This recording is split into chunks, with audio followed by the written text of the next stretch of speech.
चलिए train chapter के देखिए कुछ कंसेप्ट बताते हैं, उस कंसेप्ट पर काम करना है, फार्मूला नहीं बताना है, कंसेप्ट के अनुसार कुछ काम कीजिएगा। जैसे देखिएगा ईवी ट्रेन है और ईवी ट्रेन है, यदि एक दूसरे के विपरीत इधर से इधर चल रहा है, इधर से इधर चल रहा है, गौर कीजिएगा, यदि एक दूसरे के विपरीत दिशा से चल रही हो, ईवी ट्रेन है और ईवी ट्रेन है, जब एक दूसरे के विपरीत दिशाओं से चलता हो, जब एक दूसरे की विपरीत दिशाओं से चलता हो तो क्या करेंगे, चाल को जोड़ेंगे। जब एक दूसरे के मान लेते हैं कि ये ट्रेन मुजफ्फरपुर से चली और ये हाजीपुर से चली, तो एक दूसरे के विपरीत दिशाओं से चलेगा तो चाल को क्या करेंगे, जोड़ेंगे।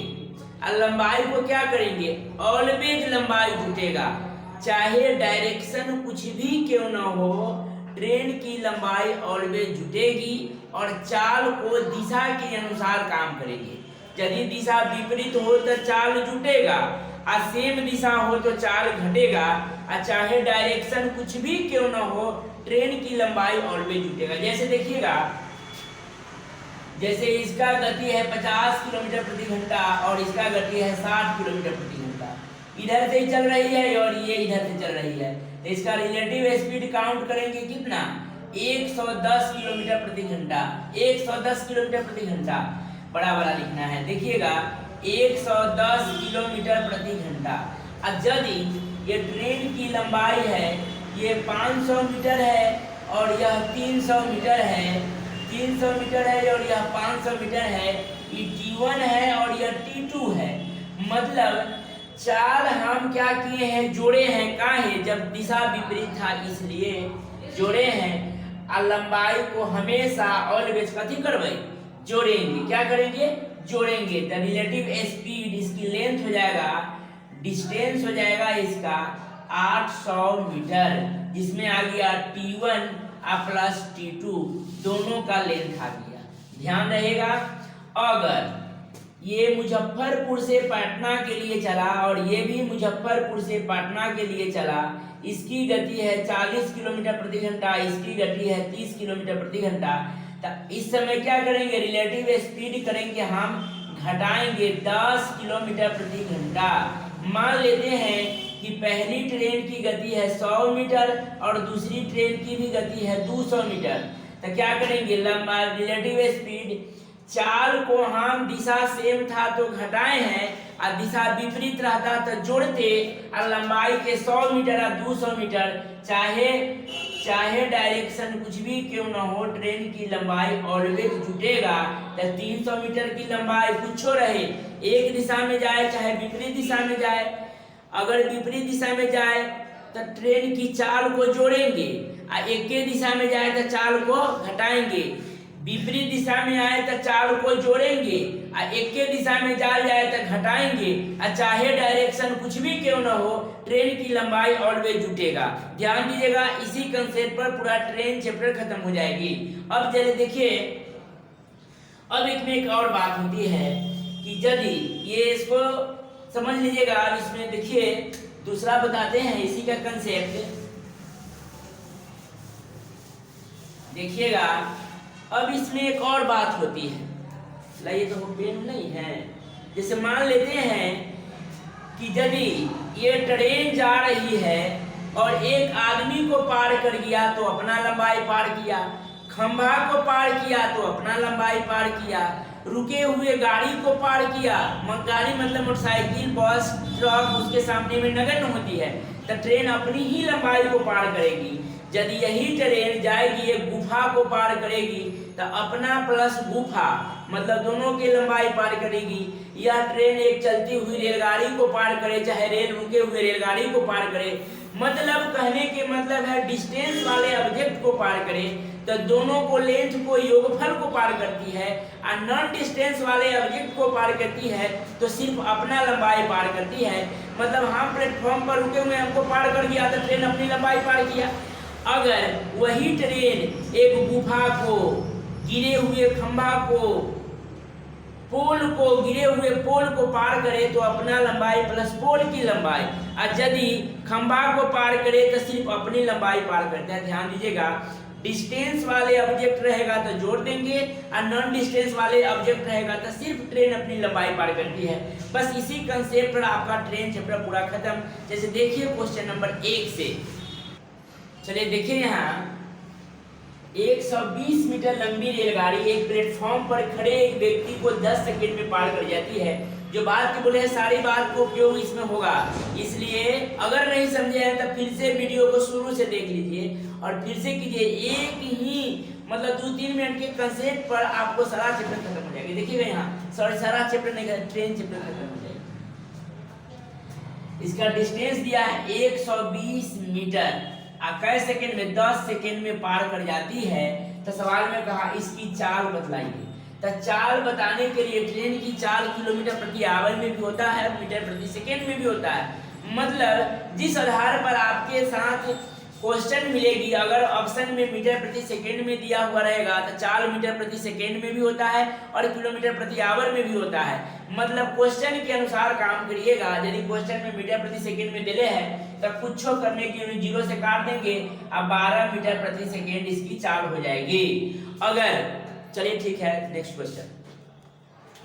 चलिए क्वेश्चन नंबर 2 देखिए, 270 मीटर लंबी रेलगाड़ी लिख देंगे। डिस्टेंस कितना है 270 मीटर लंबी रेलगाड़ी एक खंभे को पार किया कै सेकंड में 18 सेकंड में, लिख देंगे 18 सेकंड। खंभा को पार किया, डेट में ट्रेन अपनी लंबाई पार किया, 18 सेकंड में पार कर जाती है। तो रेलगाड़ी की चाल, हम आपको इससे पहले क्वेश्चन में कुछ बोलना चाह रहे थे, वही बात कर रहे थे कि किलोमीटर प्रति घंटा में अगर ऑप्शन में लिया हुआ है तो 18/5 से गुना करेंगे तो किलोमीटर प्रति घंटा का कोड वर्ड होता है, और मीटर प्रति सेकंड में चेंज करना होता है तो 5/18 मीटर प्रति सेकंड का कोड वर्ड होता है। वही काम करेंगे। ये क्या है, किलोमीटर प्रति घंटा में ले है। आप देखिएगा, बुक को देखिएगा, उससे भी आपको क्लियर हो जाएगा। 18/5 किलोमीटर प्रति घंटा में होता है। 18 से 18 कट गया और इसको 5 से काटेंगे, 50 25, अब 5 चौका 20, यानी कि 54 किलोमीटर प्रति घंटा उसकी चाल हो जाएगी। चलिए नेक्स्ट क्वेश्चन देखिएगा, 30 मीटर प्रति सेकंड की गति से जा रहे 270 मीटर लंबी रेलगाड़ी 180 मीटर लंबे पुल को पार करने में कितना समय लगेगा? कितना समय लेगा? देखिएगा यहाँ पूरा मैथ मस्ती से पढ़िए, मैथ मस्ती से पढ़िए। विपिन जी का एक जो मैथ मस्ती चैनल है, मस्ती से पढ़ाते हैं, उसी प्रकार आप लोग मस्ती से पढ़िए। मस्ती से हम भी पढ़ाएंगे और एक एक सवाल को उन्हीं के आधार पर हम काम कर रहे हैं। चलिए यहाँ देखिए, 30 मीटर प्रति सेकंड की गति से जा रही 270 मीटर, गौर कीजिएगा, 270 मीटर लंबी रेलगाड़ी T1 की है और 180 मीटर लंबे पुल मतलब P1 है। तब चाहे हम बताए हैं ना कि चाहे डायरेक्शन कुछ भी क्यों ना हो, लंबाई को ऑलवेज जोड़ेंगे और चाल को दिशा के अनुसार काम करेंगे। तो कितना हो जाएगा? 0 8 7 15 के 5 2 1 3 1 4, यानी कि 400 मीटर आ गया। T1 प्लस P1 की लेंथ और इसको पार किया है कै सेकेंड में? 30 मीटर प्रति सेकेंड इसकी गति है। तो दूरी अब बटे में चाल, तो क्या आएगा? समय। काट देंगे इसको, 15 के 45, यानी कि 15 सेकेंड इसकी समय आ जाएगी। चलिए क्वेश्चन नंबर 4 देखिए, ट्रेन का क्वेश्चन नंबर 4। 66 किलोमीटर प्रति घंटा की चाल से जा रही 110 मीटर लंबी रेलगाड़ी 165 मीटर लंबे प्लेटफॉर्म को पार करने में कितना समय लेगी? समय लेगी। आपको देखिए बनाने के लिए बहुत कुछ की जरूरत नहीं पड़ती है। लास्ट में देखिए कथी करा है? समय पूछा है। तो समय के लिए क्या क्या अनिवार्य है? तो चाल, दूरी और चाल निकालने हैं। समय दिया हुआ है तो दूरी और चाल निकालना है, बस कुछ नहीं करना है। तो चाहे डायरेक्शन कुछ भी क्यों ना हो, ट्रेन की लंबाई और डिस्टेंस वाले ऑब्जेक्ट हो, उसकी क्या करते हैं हम? लंबाई को लेंथ को जोड़ देते हैं। तो कितना हो जाएगा? 275 मीटर। डिस्टेंस आ गया मेरा 275 मीटर। अब कहा 66 किलोमीटर प्रति घंटा की चाल है। किलोमीटर प्रति घंटा को मीटर प्रति सेकंड में तोड़ेंगे, कहला कि ट्रेन की लंबाई ऑलवेज मीटर में होती है। तो काटेंगे, इसको कटेगा, काटेंगे 6 से 6 3 18, 6 से 11 बार में 11 5 55/3 मीटर प्रति सेकेंड। डाटा आ गया मीटर प्रति सेकेंड में, किलोमीटर प्रति घंटा कैंसिल हो गया। अब कौन दूरी को? तो इसी दूरी के 275 मीटर और 55/3 मीटर प्रति सेकेंड। गौर कीजिएगा, मीटर से मीटर काट दीजिए और 3 के उठा के ऊपर ले जाइए। अब 5 से काट दीजिए, 5 से काटेंगे तो 11, अब 5 से काटेंगे तो 50 25 और 2 50 25, 11 से काटेंगे तो 11 5 55, यानी कि 5 तिहाई 15 सेकेंड में कितना समय लगेगा? तो 15 सेकेंड लगेगा। चलिए नेक्स्ट क्वेश्चन है, 45 किलोमीटर प्रति घंटा की चाल से जा रही रेलगाड़ी एक प्लेटफॉर्म को 15 सेकेंड में पार कर जाती है, इस रेलगाड़ी की लंबाई बतलाएं। गौर कीजिएगा, 45 किलोमीटर प्रति घंटा, 45 किलोमीटर प्रति घंटा की चाल से जा रही रेल है, मतलब ट्रेन के T1 की चाल है और इसकी लंबाई नहीं दे है, लेंथ इसकी लंबाई नहीं दिए हुए है और प्लेटफॉर्म को 15 सेकेंड में पार कर जाती है। ठीक बात है, 15 सेकेंड में पार कर दिया तो सबसे पहले करेंगे 45 किलोमीटर प्रति घंटा को मीटर प्रति सेकेंड में चेंज करेंगे। कहला कि रेलगाड़ी की लंबाई पूछा है मीटर प्रति सेकेंड में, तो रेलगाड़ी की लंबाई मीटर में होता है और इसको कै सेकेंड में? 15 सेकेंड में। तो गौर कीजिएगा, 15 सेकेंड में पार किसको किया है? 15 सेकेंड में प्लेटफॉर्म को पार किया है। तो इस सवाल में या तो रेलगाड़ी या प्लेटफॉर्म की लंबाई दी हुई रहती। अगर पूछा है रेलगाड़ी की लंबाई तो प्लेटफॉर्म की लंबाई दी हुई रहती तो ये 15 सेकेंड में तो दोनों को न पार किया है। T1 plus P1, train plus platform दोनों को पार किया है, तो न इसमें ट्रेन की लंबाई दिया हुआ है और न इसमें प्लेटफॉर्म की लंबाई दिया हुआ है, तो ये मान नहीं निकल सकता। आंकड़े अधूरे हैं, आंकड़े अधूरे हैं, इसका आंसर यही है, आंकड़े अधूरे हैं। काइंड नॉट डिटरमाइंड, आंकड़े अधूरे हैं। 6 नंबर सवाल यही है। आप लोग सेम क्वेश्चन पढ़ के बैठाइएगा, उसमें भी किसी एक का मान दिया रहता था, दूसरा निकलता। तो 5 के बाद 6 भी सेम है। 7 नंबर से देखिए, 6 भी इसी पर आप बनाइएगा, बुक में देखिए सेम यही है। 7 नंबर देखिए अगला क्वेश्चन। चलिए देखिए नेक्स्ट क्वेश्चन, 6 नंबर सेम था, इस 7 नंबर बताते हैं। 60 किलोमीटर प्रति घंटा की गति से जा रही, 60 किलोमीटर प्रति घंटा की चाल से जा रही एक रेलगाड़ी एक खंबे को 30 सेकंड में पार कर जाती है। तो रेलगाड़ी की लंबाई, लंबाई कैसी में होता है? मीटर में। तो इसको पहले किलोमीटर प्रति घंटा को मीटर प्रति सेकंड में तोड़ेंगे, मीटर प्रति सेकंड में तोड़ेंगे। या कै सेकंड में पार किया? 30 सेकंड में पार किया है। बस रेलगाड़ी की लंबाई निकल जाएगा। किलोमीटर प्रति घंटा कैंसिल, मीटर प्रति सेकंड में आएगा। काटिए इसको, 6 3 18 और 6 दहाई के 60 और 3 से 10 बार में 10 5 50 और 50 दहाइयां के, यानी कि 500 मीटर T1 की लंबाई आ गया। नेक्स्ट क्वेश्चन चलिए देखिए। सबसे पहले आप ये भी बनाने की कोशिश कीजिएगा कि 6, यहाँ देखिए 150 मीटर लंबे रेलगाड़ी 50 किलोमीटर प्रति घंटा की चाल से जा रही 600 मीटर लंबे प्लेटफॉर्म को पार करने में कितना समय लगेगा? निकलना क्या है? समय। तो समय निकलना है तो दूरी और चाल होना चाहिए। तो दूरी दिया हुआ है और चाल दिया हुआ है किलोमीटर प्रति घंटा में, तो इसको पहले बदल लेंगे। 50 किलोमीटर प्रति घंटा को मीटर प्रति सेकेंड में, इसको मीटर प्रति सेकेंड में बदल लेंगे। काटेंगे, इसको कटने वाला है, ये काट देंगे 9 और ये काट देंगे 25, 25 5 125 बटे में 9 मीटर प्रति सेकेंड इसकी चाल आ गया, मीटर प्रति सेकेंड में। अब कहा कितना समय लगेगा? तो समय के लिए दूरी और बटा में चाल होना चाहिए। ये सब हम टाइम एंड डिस्टेंस में बताए हैं। अगर नहीं पढ़े हैं तो जाके डिस्क्रिप्शन में दिया हुआ है, पीछे जाकर टाइम एंड डिस्टेंस देख ले।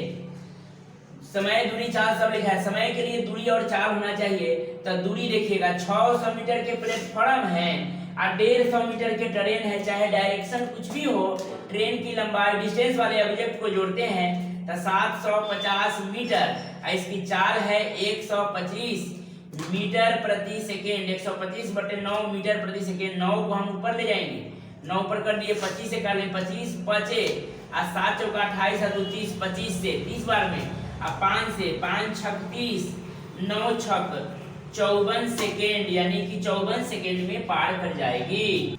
चलिए देखिए next question, question number 9। 30 metre प्रति सेकेंड की चाल से जा रही एक रेलगाड़ी 600 मीटर लंबे प्लेटफॉर्म को 30 सेकेंड में पार कर जाती है। इस रेलगाड़ी की लंबाई क्या है? तो चाल इसका 30 मीटर प्रति सेकेंड में देले है और 30 सेकेंड चला, यानी कि टोटल कितना है 900 मीटर T1 प्लस P1 आया, जिसमें प्लेटफॉर्म दिले है 600 मीटर लंबा प्लेटफॉर्म है, तो ट्रेन की लंबाई कितना आ जाएगा 300 मीटर लंबा रेलगाड़ी है। फिर से देखिएगा इसको, 30 मीटर प्रति सेकंड चाल, अब अगर किलोमीटर प्रति घंटा में दिया रहता है तो मीटर प्रति सेकंड में इसको चेंज करते हैं। यदि मीटर प्रति सेकंड में ही दिया हुआ है 30 मीटर प्रति सेकंड 30 सेकंड लगा था, 30 तिहाई 9 यानी कि 900 मीटर आया ट्रेन प्लस प्लेटफॉर्म दोनों की लंबाई। 30 सेकंड में पार किया है तो प्लेटफॉर्म को पार किया कौन, ट्रेन, तो में ट्रेन प्लस प्लेटफॉर्म दोनों होगा, तो 900 में T1 प्लस P1 दोनों है, जिसमें से प्लेटफॉर्म की लंबाई बुक में दिले है कि 600 मीटर है, तो ट्रेन की लंबाई 300 मीटर है।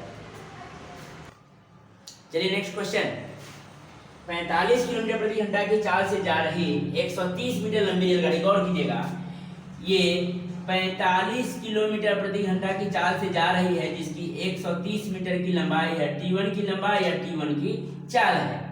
एक पुल को पार करने में 30 सेकेंड लेती है, तो पुल की लंबाई बतलावे। तो 30 सेकेंड में गौर कीजिएगा, 30 सेकेंड में जब T प्लस P दोनों को पार करेगा, तो पहले 45 किलोमीटर प्रति घंटा है, देखिए पिछला सवाल में था मीटर प्रति सेकेंड, इसमें किलोमीटर प्रति घंटा है, तो इसको मीटर प्रति सेकेंड में पहले हम डाटा को चेंज कर लेंगे, किलोमीटर प्रति घंटा कैंसिल, 9 दूनी 18, 9 पचे 45, यानी कि 25/2 मीटर प्रति सेकेंड।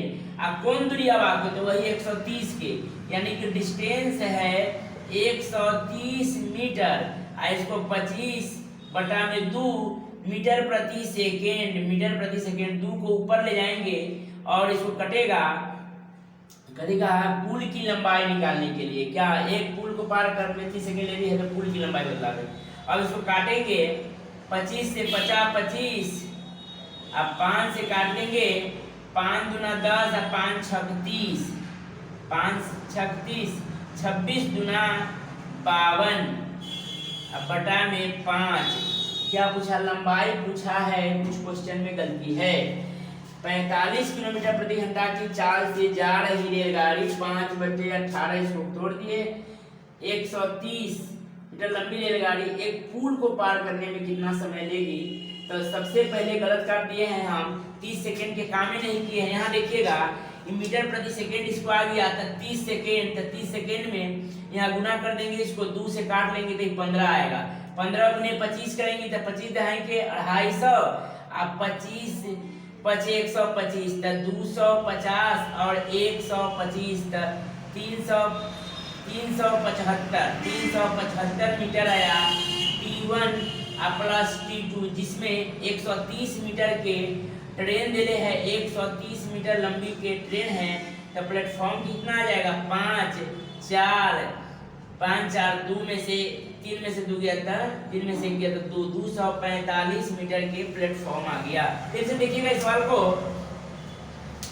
थोड़ा गलती हो गया है। 130 मीटर लंबी रेलगाड़ी 45 के चाल से जा रहा था, चाल को पहले बदल लेंगे, अब बदल के यही हम 30 से गुना कर देते हैं, चाहे आ गया 125/2 मीटर प्रति सेकेंड, 30 सेकेंड में पार किया, तो यहाँ से आ गया T1 प्लस T2 दोनों की लंबाई आ गया, जे में से ट्रेन की लंबाई दे है 130, तो प्लेटफॉर्म की लंबाई होगी 245। फिर नेक्स्ट वीडियो में मिलते हैं यहाँ से कल। धन्यवाद।